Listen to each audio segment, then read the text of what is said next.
Sous le ciel pluvieux de Paris, il y a cette nana comme les autres avec un petit truc en plus. Elle arrache quelques sourires, elle fait rire à gorge déployée et soupirer les esprits fermés. Elle va de ville en ville, en train, en bagnole ou sur l'auto d'un poney. Elle observe les gens en silence, sans même qu'ils s'en aperçoivent. Il y a une mamie qui parle toute seule, un gosse qui saute sur les sièges avec sa mère qui perd patience. Et cette ivrogne qui chante qu'il est des nôtres sans vraiment en être. Ça la fait rire autant que ça lui fout la trouille. La tête collée contre la vitre, elle regarde le paysage défiler devant ses yeux.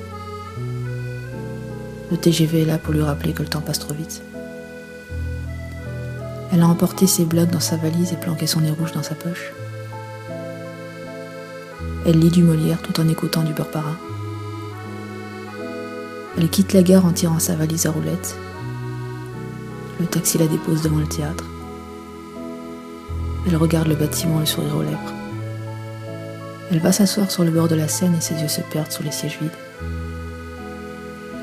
Les aiguilles de l'horloge tournent à lui en faire tourner la tête.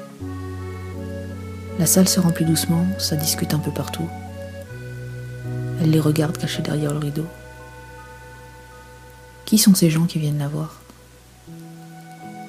Quels sont ceux qui l'aiment ou la détestent sans la connaître? Les 3 coups du brigadier retentissent. Son cœur tambourine dans sa poitrine. L'obscurité l'enveloppe avant qu'elle ne la quitte pour briller sous le feu des projecteurs. À la fin de sa représentation, elle se sent épuisée mais heureuse d'être là. Emportée par la foule qui l'acclame et la réclame, le temps se fige. Elle imprime chaque détail dans sa tête par peur d'en oublier. Son cœur chavire sous le poids des ovations. Un tsunami d'amour vient l'envahir de part en part.